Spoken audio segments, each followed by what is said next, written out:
What's going on, everybody? Hope you're all having a fantastic day today. Now, ladies and gentlemen, today we have a pretty interesting video. Activision went ahead and put out some stats over on Twitter.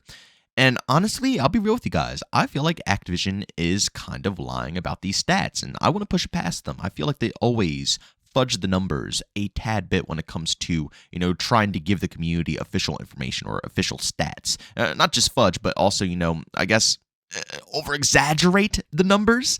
And of course, I'm going to tell you guys exactly why I think this way. But of course, ladies and gentlemen, before we go ahead and dive deep into the information, if you guys do enjoy what you hear today, don't forget to go ahead and subscribe and hit that bell. We post daily here at 8 in the morning Eastern time, mostly around Modern Warfare 3. But we will be dabbling in XDefiant as well once that game drops. And last but not least, if you guys are interested in any live streams, I do stream over on Kick pretty much daily. That usually goes live around 12 to 1 p.m. Eastern time, and you can find a link to that channel down in the description of this video. All right, so ladies and gentlemen, Activision the other day put out a pretty interesting statement, and honestly, once again, I am just calling a ton of BS. As you can see right here from Charlie Intel, Activision says that the in-game voice chat and text moderation feature in Call of Duty has been successful, with Call of Duty seeing a 50% reduction in toxic comms since the feature launched. Over 2 million accounts were notified about chat violations. And this right here is the actual thing that they said here. They said, "We were able to identify several trends that have helped evolve our approach and methodology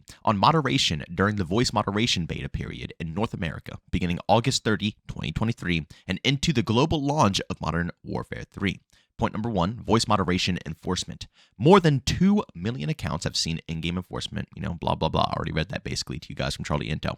For disruptive behavior found by our voice moderation, only 1 in 5 users reported the behavior, showing an unfortunate trend that players often do not report in-game instances to our disruptive behavior team." Yeah, no crap. We're playing Call of Duty, a rated M game. You should have saw the Modern Warfare 2 2009 lobbies. Again, I'm not defending racism. I'm not defending any of that crap. Honestly, those people should be banned from the game. But like I said, we're the Call of Duty community. We're not really programmed to say, oh, that guy just called me a slur, I'm going to report him. We don't really think that way, to be honest with you. We kind of just mute them and move on with our days. But then it says, in cases that go unreported, our voice moderation system allows us to take action against players that violate the code of conduct. Active reporting is still critical so that players can raise any negative situation they encounter. To encourage more reporting, we've rolled out messages that thank players for reporting, and in the future, we are looking to provide additional feedback to players when we act on their reports. And that is kind of a good feature. I haven't really seen anything for the voice, whatever feature, but when it comes to reporting cheaters, they do, send you messages saying, yeah, that cheater did get banned, something did happen, and that's great, that's phenomenal. Having a little bit of feedback is, good, because if you don't have any feedback and you don't know if the person that you, reported gets banned, it's kind of demotivating, and people stop reporting when they see cheaters, so it's nice to have that little bit of feedback, I do appreciate that. But moving on to the next statement they have here, our voice moderation and reporting, combined with username and text chat moderation, provide our players with both proactive and reactive protection against disruptive behavior. Point number 2, reduction in repeat offenders. Examining month-over-month data, Call of Duty saw an 8% reduction of repeat offenders since the rollout of in-game voice chat moderation. Anyone detected to have violated the code of conduct will receive actions such as globally muting from voice and text chat and/or restricting other social features. Repeat offenders are restricted further, muting them from communicating in both voice and text channels within Call of Duty HQ. And then finally, point number 3, reduction to toxic voice chat exposure. Call of Duty saw a 50% reduction. Once again, I already read this to, people who are doing all this crap. And when our voice moderation system detects a violation of the Call of Duty code of conduct, which results in global voice chat restrictions, players are muted globally. Well, ladies and gentlemen, here you go. You have, this information here. Apparently, yes, their voice chat feature is indeed cracking down. It's absolutely putting in an absurd amount of work. And for those who don't know, they're listening to you 24/7. I don't really like this. When I first heard this, I despised it. But again, what can I do? What can I say?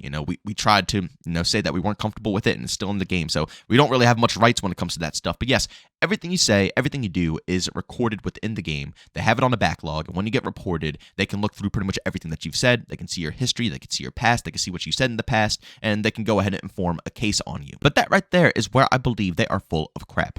They want me to believe that they saw a 50% reduction in players being toxic due to an AI, service that is detecting players saying really bad stuff in game.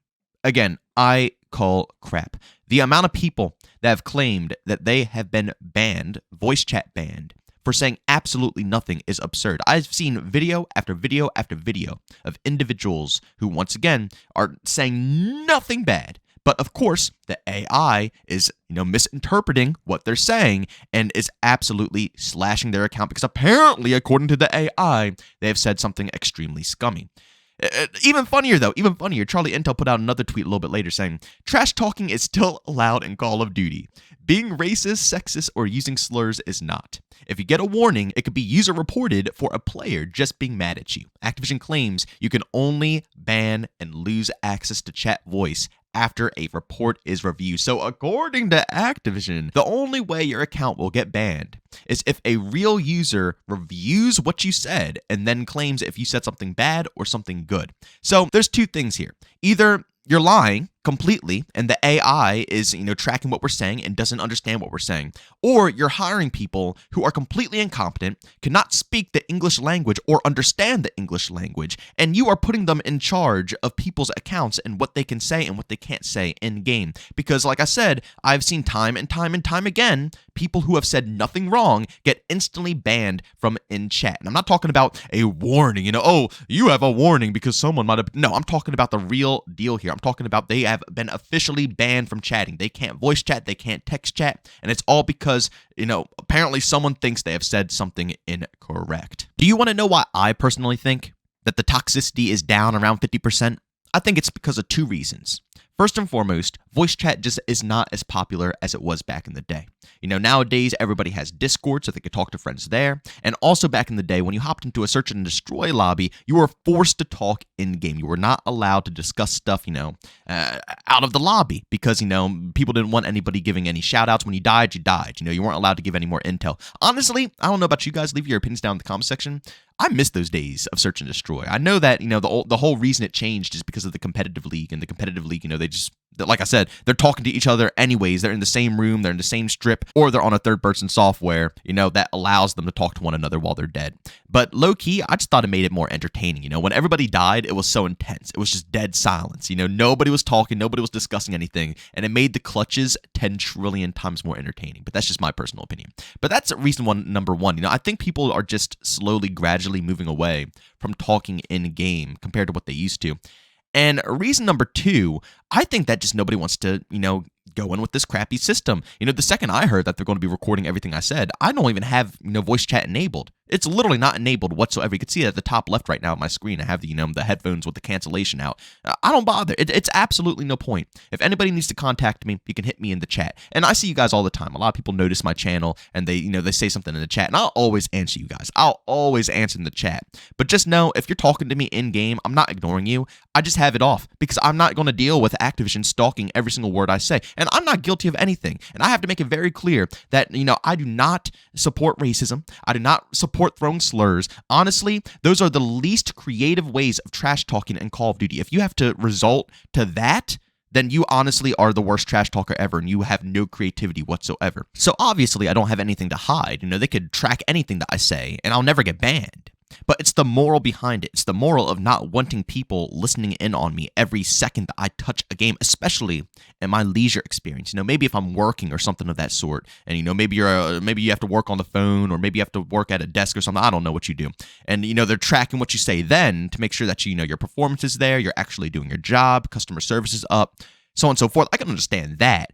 But when you're kicking back on a freaking game, no, I don't want Activision stalking every conversation that I have and then potentially banning me because their AI doesn't know how to detect anything, correct. Or if it's not the AI that bans you and, Activision is right and they do have to be manually reviewed by a real person, then I don't want any people who don't even understand English or I guess any language at that point. It doesn't matter what language that you use. They can't understand it because everybody's getting falsely banned out here for it. But ladies and gentlemen, like I said, I just thought this was hilarious. Seeing these stats being thrown out there, like, the 50% of toxicity is down. Trust me, there's a lot of things that can factor into 50% toxicity being down in Call of Duty, and I listed them all for you guys. I would love to know your opinions down below in the comment section as well. And also, all the people who are defending it, man. I see so many people out there in comments on Twitter defending, saying that this is, great, they're doing their jobs correctly. not seeing past the BS that this is fake. They're literally smudging the numbers to make them look better. And honestly, why are they focusing on discussions like this? Like toxicity. Whoa, yeah, focus on no, who cares? I would rather them prioritize their anti-cheat and the freaking skill-based matchmaking over prioritizing bots to detect if you say something bad in a Call of Duty game, especially a game, two things, that's rated M, and two, where you can simply hit a mute button. Whoa, who would have ever imagined a mute button? It's once again, developers and not developers, but publishers, I guess I should say, trying to be parents. It's the same thing with skill-based matchmaking. They're trying to parent you. They're trying to put you in the most optimal match. They're trying to, cater every single game that you play. Same thing here with, talking. They have to parent everybody. It's like, oh, it's a rated M game, but we got to make sure that the kiddies don't hear anything bad in there, because the adults can't handle hearing it. It's a bunch of garbage at this point, guys. I hate that system to death, and it just seems it's a weird thing to prioritize over a lot more important things that could be fixed within the game. But of course, ladies and gentlemen, like I said, leave your opinions down below in the comment section. If you enjoyed today's video, leave a like. If you hate it, leave a dislike. Subscribe and hit that bell. We post daily here at 8 in the morning Eastern time, mostly Call of Duty Modern Warfare 3, but we will dabble in X-Defiant when that game drops. And last but not least, we do stream pretty much daily over on Kick. So if you guys are interested, I have a link to that channel down in the description of this video. But as always, thank you for tuning in. I'll see you on the next one. Peace out.